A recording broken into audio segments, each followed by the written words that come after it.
Francia, siglo XV. En una época marcada por guerras devastadoras y un fervor religioso imparable, un hombre resuena como un eco maldito en las páginas de la historia. Gilles de Rais, noble caballero, mariscal de Francia y aliado de la mítica Juana de Arco durante la Guerra de los 100 años. Un hombre venerado como héroe, pero cuya alma, oculta bajo la armadura del honor, albergaba un monstruo despiadado. Se le atribuyen los asesinatos y abusos de más de 100 niños. Algunos aseguran que fueron cientos, en un descenso sin retorno hacia una espiral de horror indescriptible, marcada por sadismo, necrofilia y rituales abominables de magia negra. En los oscuros pasillos de su castillo, donde el eco de los gritos aún resuenan en las paredes, Gilles perpetró actos tan atroces que desafían la comprensión humana. ¿Cómo pudo aquel hombre, tan glorificado como héroe en el campo de batalla, sucumbir a un abismo tan insondable de perversión y depravación? ¿Fue la locura y la obsesión lo que lo arrastraron hacia su perdición? ¿O acaso firmó un pacto irrevocable con demonios y fuerzas oscuras más allá de la razón? Hoy, en Pesadillas de la Cripta, desenterramos los oscuros secretos que yacen en las sombras de su vida, revelando la verdad detrás de una de las figuras más horribles y fascinantes de la historia.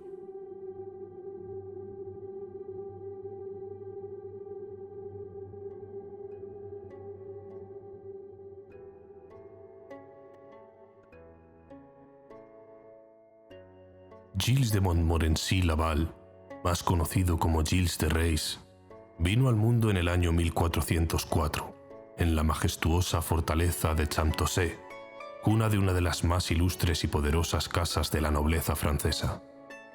Descendiente de una estirpe de guerreros y señores feudales, su linaje lo vinculaba con las más altas esferas del poder. Desde su nacimiento, su destino parecía marcado por la grandeza. Sin embargo, la opulencia que lo rodeaba no impidió que la tragedia pronto se abatiera sobre su infancia. A una edad temprana perdió a sus padres, Guy II de Laval y Marie de Craon, víctimas de un destino cruel que lo dejó huérfano junto a su hermano René. La tutela de los hermanos fue asumida por su abuelo, Jean de Craon, un hombre de carácter implacable, cuya dureza rozaba los límites de la tiranía. Bajo la tutela de su abuelo, Gilles fue enseñado desde temprana edad que su naturaleza noble le otorgaba una superioridad inherente sobre los otros estratos sociales menos privilegiados. Este principio, basado en la noción de un estatus divinamente concedido, fomentó en él una personalidad marcada por una ambición desmedida y una nula empatía hacia la plebe.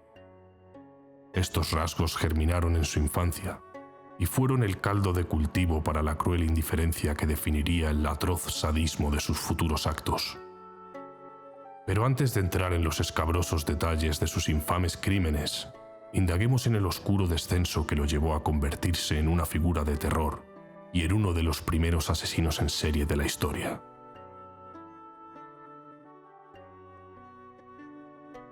Contrapuesto a la atrocidad de sus ulteriores crímenes, Gilles de Rais disfrutó de un reconocimiento y estatus que lo colocaron entre los más destacados soldados y militares de Francia. Durante la Guerra de los 100 años, un conflicto brutal que se extendió por más de un siglo, Francia e Inglaterra se vieron inmersas en una lucha encarnizada por el control de los territorios franceses. La guerra no solo fue una confrontación militar, sino también una lucha por la legitimidad del trono francés, donde las casas reales de Valois e Inglaterra se disputaban la corona francesa. A lo largo de este conflicto, que se prolongó desde 1337 hasta 1453, ambos bandos experimentaron altibajos, con batallas decisivas, asedios y una gran cantidad de víctimas.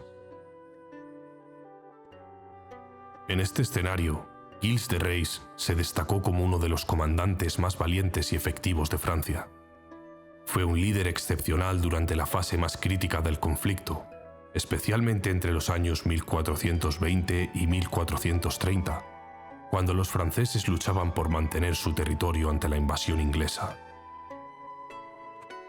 La figura de Juana de Arco, quien desempeñó un papel fundamental en el renacer del espíritu nacional francés, fue clave en la resistencia contra los invasores ingleses. Giles luchó codo con ella en la famosa liberación de Orleans en 1429, una de las victorias más emblemáticas de la guerra, que no solo significó un cambio de rumbo en el conflicto, sino también el renacimiento de la esperanza para el pueblo francés. Gracias a sus destacados méritos en el campo de batalla, Giles de Rés fue nombrado mariscal de Francia, uno de los títulos militares más prestigiosos del reino. Este nombramiento consolidó su estatus como un héroe de guerra y le otorgó gran influencia dentro de la corte francesa. La flor de lis, símbolo de la realeza francesa, adornaba su estandarte personal, reflejando su estrecha relación con la monarquía y su compromiso con la causa de su país. Sin embargo, este ascenso al poder no sería eterno, y la fama que le había ganado como valiente caballero pronto se desvanecería, dando paso a una oscuridad indescriptible.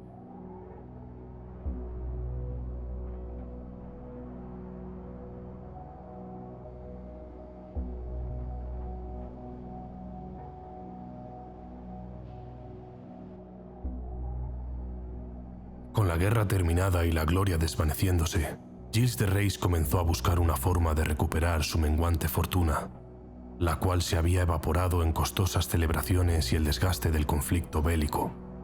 Sin embargo, ni las riquezas materiales ni la vana admiración podían llenar el vacío de su alma, ya marcada por los horrores de la guerra. La desesperación de un vacío existencial y la progresiva decadencia de su economía le arrastró hacia un camino mucho más oscuro. En la búsqueda desesperada de poder y riquezas que parecían escaparse de sus manos, Giles de Rés volvió su mirada hacia las artes oscuras. La alquimia se convirtió en su obsesión. Ansioso por encontrar la piedra filosofal, el legendario arte capaz de transmutar cualquier metal en oro y conceder la inmortalidad, rodeó su castillo de Tifosh con alquimistas y nigromantes. En su afán por obtener riquezas infinitas y la vida eterna, los rituales se tornaron cada vez más oscuros, y en su desesperación se entregó a la magia negra, esperando que algún demonio pudiera cumplir sus deseos más oscuros. Fue entonces cuando entró en contacto con François Prelati, un embaucador florentino, un hombre cuya magia prometía resultados extraordinarios. Prelati, aprovechándose de la credulidad de Giles, le aseguró que en uno de sus rituales había visto al mismo demonio en persona. Prelati lo convenció de que solo mediante el sacrificio de sangre humana se lograría abrir el portal hacia el poder demoníaco que tanto anhelaba. La ansiedad de Giles por ver manifestada esa magia oscura lo llevó a encargarle que los rituales se volvieran cada vez más intensos y aterradores. Las invocaciones se realizaban en habitaciones secretas del castillo, rodeadas de símbolos arcanos, en un clima de terror palpable. A medida que su obsesión crecía, también lo hacía la corrupción a su alrededor. Su vida y la de sus súbditos ya no giraban en torno a la guerra o el honor, sino en un descenso incontrolable hacia la desesperación y la oscuridad misma. Pero la búsqueda de riquezas e inmortalidad no eran las únicas motivaciones para llevar a cabo los oscuros rituales llevados a cabo por Giles. La perversión y la brutalidad comenzaron a apoderarse de él. Pronto, las promesas de riquezas se vieron reemplazadas por un deseo mucho más retorcido y macabro: los sacrificios humanos. Se decía que la única forma de obtener el poder real que los demonios ofrecían era a través de la sangre de los niños inocentes. En su afán por complacer a los demonios, Giles y sus secuaces comenzaron a secuestrar a niños de las aldeas cercanas. Los sirvientes de Giles, como Henriette y Poteau, recorrían los pueblos en busca de víctimas vulnerables, engañándolas con promesas de un futuro mejor como pajes en los castillos. Muchos de esos niños, huérfanos o provenientes de familias empobrecidas, nunca más volvieron a ver la luz del día. Una vez dentro del castillo, sus víctimas se encontraban atrapadas en una pesadilla sin fin. Las noches en Tifosh se llenaban de gritos ahogados, de cuerpos torturados y de sádicos rituales en los que Giles se entregaba a sus más bajos instintos. La línea entre el dolor físico y el sufrimiento psicológico se desdibujaba, y las víctimas eran sometidas a todo tipo de torturas. Algunos niños eran violados, desmembrados y decapitados. Otros, aterrados, escuchaban las risas maníacas de Giles mientras éste se deleitaba con sus últimos estertores. En algunas ocasiones, les arrancaba la cabeza con sus propias manos o los destripaba con un placer perverso. En su delirio, decoraba su habitación con los cuerpos inertes, disfrutando del paisaje macabro como si fuera una obra de arte. Otros testigos cuentan cómo abría los cuerpos de los niños y tenía relaciones sexuales con ellos mientras sus cadáveres todavía estaban calientes. Pero lo más horrible de todo es que, después de cada noche sangrienta, Giles recorría las calles del pueblo como si nada hubiera sucedido. A la mañana siguiente, sus secuaces se encargaban de deshacerse de los cuerpos, quemándolos en un intento de borrar cualquier rastro de los horrores que se habían cometido en el castillo. El horror llegó a tales proporciones que la gente de los alrededores comenzó a murmurar, y las noticias de sus actos llegaron a las autoridades. Pero Giles, siempre rodeado de un halo de poder y nobleza, permaneció protegido durante mucho tiempo. Sin embargo, la verdad comenzaba a salir a la luz, y con ella, el pavor y el asco que él había sembrado. Se hablaba de las macabras competencias que se realizaban en su corte, en las que cortaban las cabezas de los niños recién asesinados y las exhibían como trofeos macabros, calificando qué rostro era el más bello, como si la muerte misma fuera una obra de arte grotesca. Fue entonces cuando el nombre de Vagón, un demonio infernal mencionado por algunos de los involucrados en los rituales, empezó a surgir en los relatos de aquellos que estuvieron cerca de Giles. Se decía que en uno de los pactos con este demonio, Giles había ofrecido sacrificios humanos, prometiendo la protección y el poder del infierno a cambio de almas inocentes. Este oscuro intercambio, que continuaba alimentando sus atrocidades, selló su destino en la historia como el primer asesino en serie conocido, cuyo apetito por la perversión, la sangre y el sacrificio nunca encontraría límites. La gente de los pueblos cercanos, aterrada por el creciente número de desapariciones, ya no podía callar más. Pronto, los rumores se convirtieron en denuncias, y la justicia, aunque lenta, comenzó a cerrar el cerco sobre el monstruo que había sido Giles de Rys.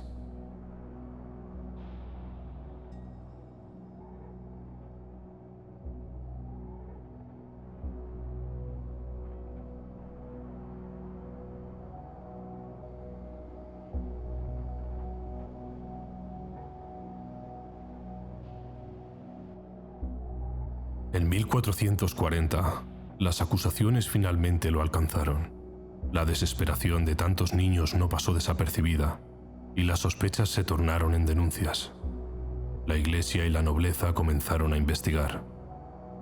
Finalmente, el duque de Bretaña ordenó su arresto. En su juicio, Giles de Rys se enfrentó a un abrumador número de pruebas y testimonios. Bajo tortura, él mismo confesó sus crímenes, describiéndolos con un detalle escalofriante. Se estima que asesinó entre 80 y 200 niños, aunque algunos testimonios elevan la cifra hasta 600. No hubo clemencia. Fue condenado a muerte por asesinato, sodomía y herejía.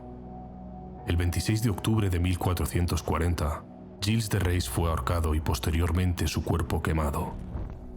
La multitud observó cómo las llamas devoraban los restos de un hombre que había sido tanto héroe como monstruo.